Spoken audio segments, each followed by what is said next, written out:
On the line, from bonds to school boards, the Carolinas voting on their paths for the future. And the parties are fighting for every last vote. This election is not a referendum.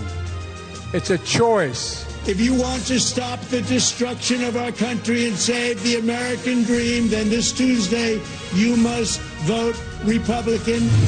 This morning, we're verifying your vote. The steps taken to secure the ballot box here in Charlotte. And across the country as all 50 states decide who takes power in Washington. Plus the key race here in North Carolina that could decide power in the Senate. From inflation. But you have to fix the supply side, and that's energy.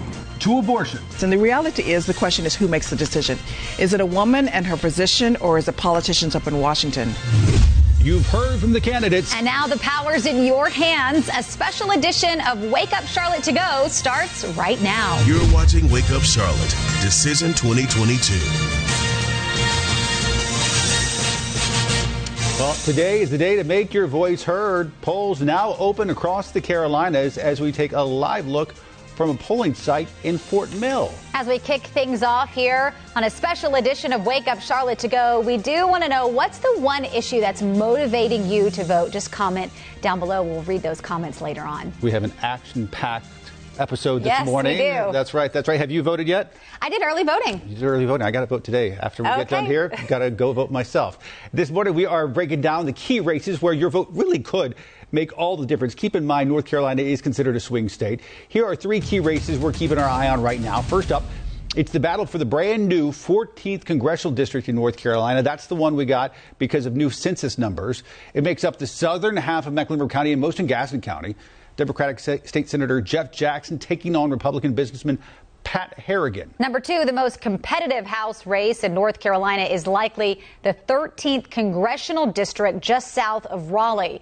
Republican political newcomer Bo Hines taking on Democratic State Senator Wiley Nickel. And number three, all across the country, all eyes on the U.S. Senate race here in the Tar Heel State, where Republican Congressman Ted Budd taking on former North Carolina Chief Justice Sherry Beasley. So Wake Up Charlotte's Richard Devane joins us now with more on the race. And Richard, the candidates making one final push across the state to win over every voter that they can, right?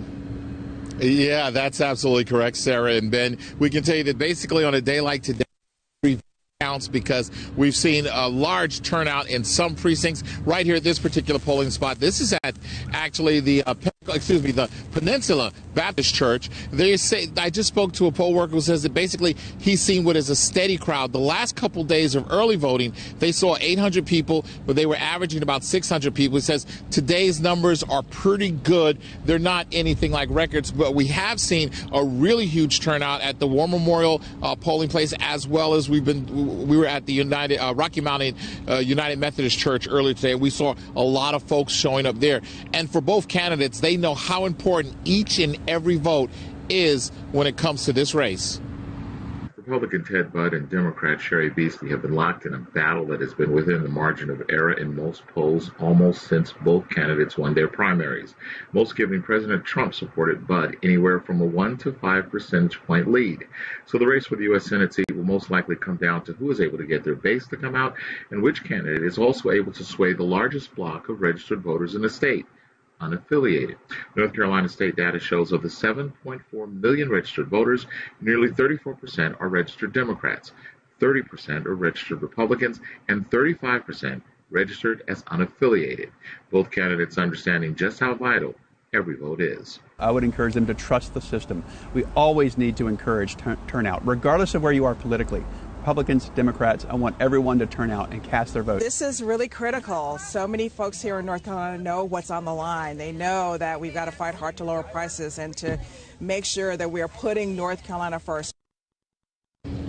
Absolutely correct from both of those candidates. As these polling places continue to have, they'll say, larger crowds at. This is the end of the morning rush hour before folks go to work. They expect another surge around lunchtime, and then that final push will be later today. Of course, if you're like Sarah and me and you've early voted already, you're great. Ben, we got to get you out there today.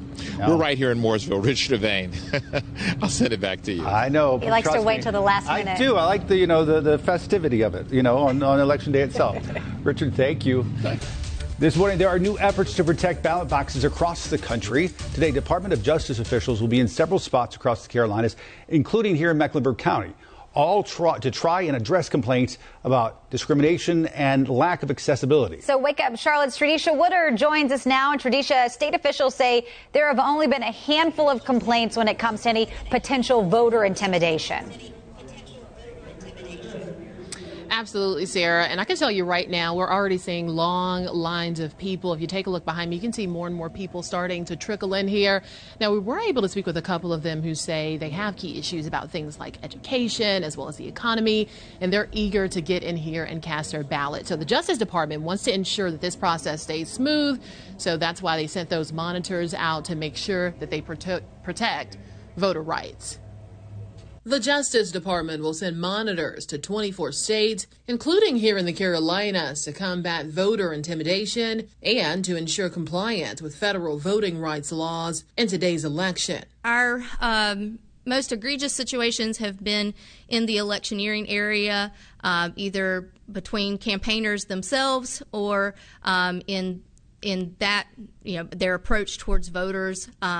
We've had a few situations involving interactions with our election officials. In South Carolina, local officials have also worked to maintain a fair process, doing things like preparing machines and ensuring poll workers undergo security training. They say there's also multiple checks in place to catch errors, and cameras are watching every step of the way.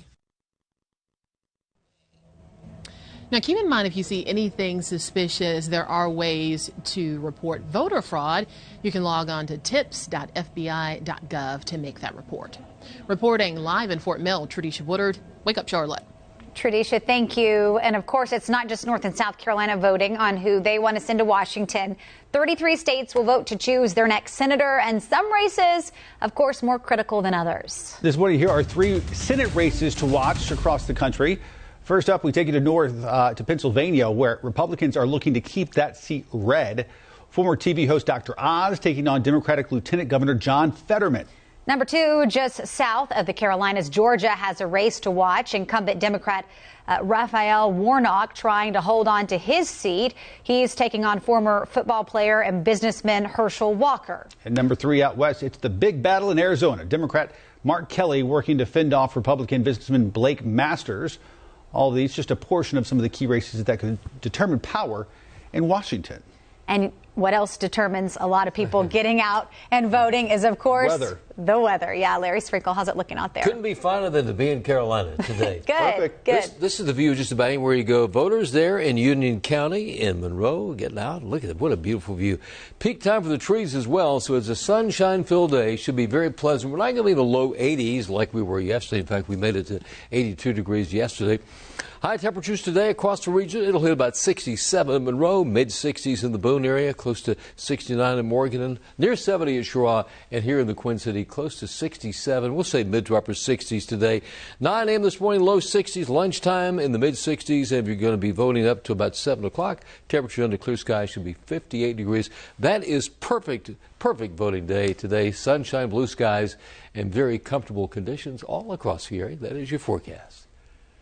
Larry, thanks. And we asked you at the top of the episode to chime in on the biggest issue motivating you to get to the polls this morning. A lot of you chiming in over the last several days. We're hearing everything from the economy to protecting democracy, some saying abortion rights, others saying Social Security. So keep sending us your biggest concerns this election cycle. Text 704-329-3600 or use the hashtag WakeUpCLT. Of course, send us photos of you voting. Of course, you can't do it in the poll, in the booth. Yep. Do it after when you get out. We are getting some comments, though. Some people, Melissa saying, voting today in my neighborhood. Brian saying on the South Carolina side here in Fort Mill, going to vote later on this morning. We should say polls in North Carolina close at 7:30 tonight. I believe they close at 7 in South Carolina. And also keep in mind, unlike early voting, you actually have to go vote in your precinct. So Be aware of that. Know where to go. It's not like early voting where you can just show up anywhere. Right.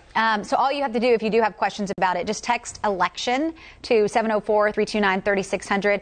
We're going to answer any questions that you have. We'll send you a voter guide for North and South Carolina. And just a reminder, if you are voting in South Carolina, you have to bring your ID when you vote. And we should say that some of these races may go late into the night. So make sure you join us tomorrow morning for Wake Up Charlotte over on WCNC starting at 4:30 a.m. And, of course, we'll have a wrap-up here tomorrow on Wake Up Charlotte to go as well. Get out, go vote. Have a great day, everyone.